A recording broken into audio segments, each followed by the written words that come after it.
बच्चों आज का हमारा टॉपिक है next colligative property that is depression of freezing point. उसके बारे में हम पढ़ने वाले हैं। तो सबसे पहले डिप्रेशन का मतलब होता है बच्चों डिक्रीज़ ऑफ फ्रीजिंग पॉइंट। ये कब और कैसे होता है उसके बारे में पढ़ेंगे। सबसे पहले फ्रीजिंग पॉइंट देखते हैं। फ्रीजिंग पॉइंट क्या होता है?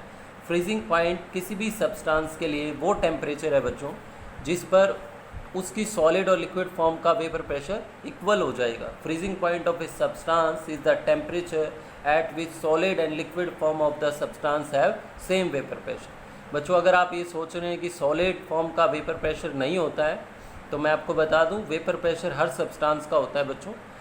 हाँ, वो कम और ज़्यादा हो सकता है और सॉलिड का वेपर प्रेशर बहुत कम होता है बच्चों। तो ये डिप्रेशन ऑफ फ्रीजिंग पॉइंट किस केस में हम पढ़ने वाले हैं? देखो बच्चों, when we add non volatile solute to volatile solvent. बच्चों उससे पहले ये बात ध्यान रखना कि depression of freezing point colligative property है, फ्रीजिंग पॉइंट कॉलिगेटिव प्रॉपर्टी नहीं है। When we add non volatile solute to volatile solvent vapour pressure of solution form get decrease. इसके बारे में हम पढ़ चुके हैं बच्चों चैप्टर में कि हम नॉन वोलेटाइल सॉल्यूट डालेंगे वोलेटाइल सॉल्वेंट में तो वेपर प्रेशर सॉल्यूशन का कम हो जाएगा। अब इससे क्या होगा? Due to this freezing point of solution become less than that of pure solvent. इसी के कारण क्या होगा?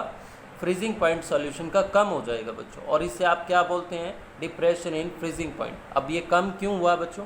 फ्रीजिंग के दौरान अगर आप प्योर सॉल्वेंट ले रहे हैं तो पार्टिकल्स फ्रीजिंग पॉइंट के दौरान उस टेम्परेचर पे ऑर्डर्ड फॉर्म में आएंगे, और अगर आपने नॉन वोलेटाइल सोल्यूट डिज़ोल्व कर रखा है बच्चों सॉल्वेंट के अंदर तो क्या होगा कि ऑर्डर्ड फॉर्म में आने के लिए ये प्रॉब्लम क्रिएट करेंगे, क्योंकि ये उनके बीच में ट्रैप हो जाएंगे बच्चों।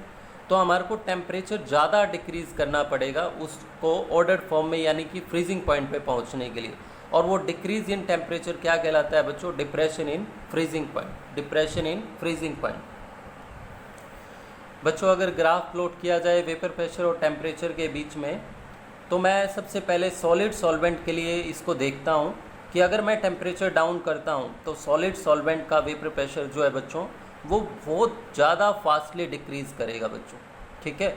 और लिक्विड सॉल्वेंट के लिए अगर देखा जाए, ये लिक्विड सॉल्वेंट के लिए ये कर्व बच्चों, तो लिक्विड सॉल्वेंट के लिए भी टेम्परेचर डाउन करने पे वेपर प्रेशर कम होगा, हालांकि ये उतनी फास्टली डिक्रीज़ नहीं करेगा जितना सॉलिड सॉल्वेंट का करेगा बच्चों। और जिस टेम्परेचर पे ये लाइन इसको कट करेगी बच्चों, यानी कि लिक्विड सॉल्वेंट और सॉलिड सॉल्वेंट का वेपर प्रेशर इक्वल हो जाएगा, वो कॉरस्पॉन्डिंग टेम्परेचर क्या कहलाएगा बच्चों?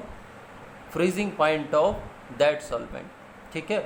और आपको तो पता ही है बच्चों, अगर मैं सॉल्यूशन लूँगा तो उसका वेपर प्रेशर अगर आप देखें बच्चों तो सॉल्यूशन का वेपर प्रेशर, ये सॉल्वेंट का वेपर प्रेशर और ये वाला जो टेम्परेचर है बच्चों इससे कम हो, ये वाला वेपर प्रेशर क्या होगा बच्चों? कम, और सॉल्वेंट का ज़्यादा, क्योंकि आपको पता है नॉन वोलेटाइल सॉल्यूट अगर डिज़ोल्व कर रखा है सॉल्यूशन में तो वेपर प्रेशर क्या होगा बच्चों? कम। अब उसके लिए अगर आप फ्रीजिंग करने जाएंगे, उसका टेम्परेचर आप डाउन करेंगे बच्चों तो उसका वेपर प्रेशर भी कम करेगा, और जहाँ ये सॉलिड सॉल्वेंट के इक्वल हो जाएगा बच्चों इसका वेपर प्रेशर, वहाँ इसकी फ्रीजिंग आएगी, और वो टेम्परेचर क्या कहलाएगा? Freezing point of solution. और आप देख पा रहे हैं बच्चों कि इसको जो फ्रीज होने के लिए टेम्परेचर रिक्वायरमेंट है बच्चों वो प्योर सॉल्वेंट के कंपैरिजन में कम है, और ये जो डिक्रीज़ है ना बच्चों, इस डिक्रीज़ को आप क्या बोलते हैं? इस टेम्परेचर डिक्रीज़ को डिप्रेशन इन फ्रीजिंग पॉइंट, ठीक है। अब हम देखते हैं बच्चों ये जो डिप्रेशन इन फ्रीजिंग पॉइंट है वो कैसे निकालेंगे? प्योर सॉल्वेंट का फ्रीजिंग पॉइंट माइनस सॉल्यूशन का फ्रीजिंग पॉइंट बच्चों। वैसे आपको पता होना चाहिए जब हम delta TB elevation boiling point निकालते थे बच्चों, वहाँ टीबी माइनस टीबी नोट करते थे, और यहाँ टीएफ नोट माइनस टीएफ है बच्चों, क्योंकि यहाँ फ्रीजिंग पॉइंट सॉल्यूशन का कम हुआ है, जबकि एलिवेशन बॉइलिंग पॉइंट में सॉल्यूशन का बॉइलिंग पॉइंट बढ़ जाता है बच्चों, ठीक है। इस बात को ज़रूर ध्यान रखिएगा कि यहाँ हमारे को सॉल्वेंट में से सॉल्यूशन का फ्रीजिंग पॉइंट माइनस करना है, जबकि वहाँ पर क्या था कि सॉल्यूशन के बॉइलिंग पॉइंट में से हम सॉल्वेंट का बॉइलिंग पॉइंट माइनस करते थे। इस बात को ध्यान रखिएगा। डेल्टा टीएफ क्या इंडिकेट करता है? Depression in freezing point. TF note freezing point of pure solvent, और टीएफ क्या इंडिकेट करता है बच्चों? Freezing point of solution. अब जो डिक्रीज इन फ्रीजिंग पॉइंट है बच्चों वो मोलैलिटी पे डिपेंड करेगा, यानी number of moles of solute dissolve per KG solvent पर डिपेंड करेगा। इस टर्म को लेने का, कंसंट्रेशन टर्म को लेने का फ़ायदा भी है क्योंकि ये टेम्परेचर इंडिपेंडेंट कंसंट्रेशन टर्म है बच्चों, ठीक है। उसके बाद ये देखिए delta T F is equal to K F into M, ये कॉन्स्टेंट आ गया बच्चों। और के एफ को आप क्या बोलते हैं, मोलर डिप्रेशन कांस्टेंट और मोलर क्रायोस्कोपिक कांस्टेंट बच्चों। अगर आप इसे डिफाइन करना चाहते हैं बच्चों तो मोलैलिटी अगर 1 हो जाए तो ये क्या इंडिकेट करता है, depression in freezing point. K f किस चीज़ को इंडिकेट करता है, डिप्रेशन इन फ्रीजिंग पॉइंट को। It is defined as depression in freezing point, it is defined as depression in freezing point when the molality of solution is unity. It is defined as depression in freezing point when molality of solution is unity. बच्चों हम क्या कर सकते हैं, किसी unknown solute का molecular mass पता कर सकते हैं इस कोलिगेटिव प्रॉपर्टी की हेल्प से। देखिए कैसे, डेल्टा टी एफ किसके इक्वल है बच्चों, K F into M. Molality का फॉर्मूला आपने लिख दिया है W2/M2 into 1000/W1, number of moles of solute पर केजी सॉल्वेंट, ठीक है। तो यहाँ से आप मॉलिक्यूलर मास सोल्यूट का निकाल सकते हैं बच्चों, ठीक है। बच्चों calculation of molar depression constant from enthalpy of fusion, ये बोर्ड सिलेबस में तो इम्पोर्टेंट नहीं है बच्चों, बोर्ड में सिलेबस में नहीं दिया गया है, लेकिन आप इस फार्मूले का इस्तेमाल कंपटीशन पर्पज़ के लिए जो है देखेंगे। तो हम एंथैल्पी ऑफ फ्यूज़न से मोलर डिप्रेशन कांस्टेंट को निकाल सकते हैं बच्चों। K f is equal to R T f naught square 1000 by में 1000 into latent heat of fusion. L f क्या है बच्चों, लेटेंट हीट ऑफ फ्यूज़न। और टी एफ नोट जो है आपका freezing point of pure solvent बच्चों। आर यूनिवर्सल गैस कांस्टेंट और लेटेंट हीट ऑफ फ्यूज़न क्या होती है, एंथैल्पी ऑफ फ्यूज़न बाय में मोलर मास ऑफ सॉल्वेंट। तो इसको आप ऐसे एक्सटेंड कर सकते हैं। यूनिट ऑफ के एफ और के बी क्या रहेगी बच्चों, केल्विन केजी पर मोल, ये यूनिट आपको आनी चाहिए बच्चों।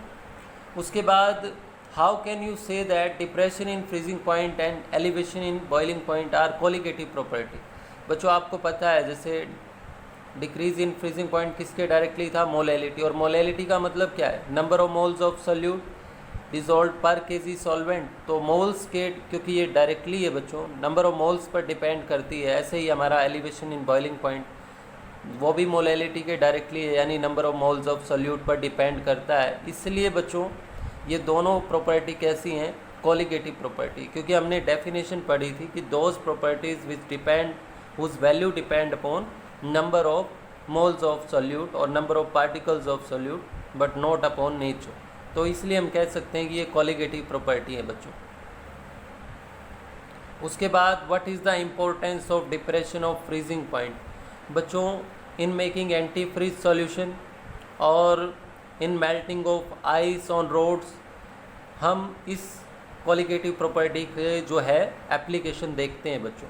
जैसे पोलर रीजन्स में अगर व्हीकल्स जैसे मूव कर रहे हैं तो उनके रेडिएटर में जैसे आप जानते हैं वाटर होता है और वो फ्रीज ना हो उस पोलर रीजन में, उस कोल्ड रीजन में, इसलिए हम उसमें इथाइलिन ग्लाइकोल क्या मिक्स कर देते हैं बच्चों, इथाइलिन ग्लाइकोल, जो कि एक नॉन वोलेटाइल सोल्यूट का काम करता है और वो वाटर को फ्रीज नहीं होने देता बच्चों। और हिली एरिया जो होते हैं जहाँ पर आइस बहुत ज़्यादा गिरती है बच्चों, तो वहाँ पर रोड पर आइस को मेल्ट करने के लिए हम क्या करते हैं बच्चों, NaCl सोडियम क्लोराइड या कैल्शियम क्लोराइड डाल देते हैं, जिससे क्या होता है कि फ्रीजिंग पॉइंट कम हो जाता है बच्चों। और फ्रीजिंग पॉइंट कम हो जाने के कारण आइस मेल्ट कर जाती है बच्चों। तो कुछ इम्पोर्टेंस हैं इसकी डेली लाइफ में, ठीक है। और इसके बाद हम नेक्स्ट कोलिगेटिव प्रॉपर्टी अगले लेक्चर में देखेंगे बच्चों, ऑस्मोटिक प्रेशर।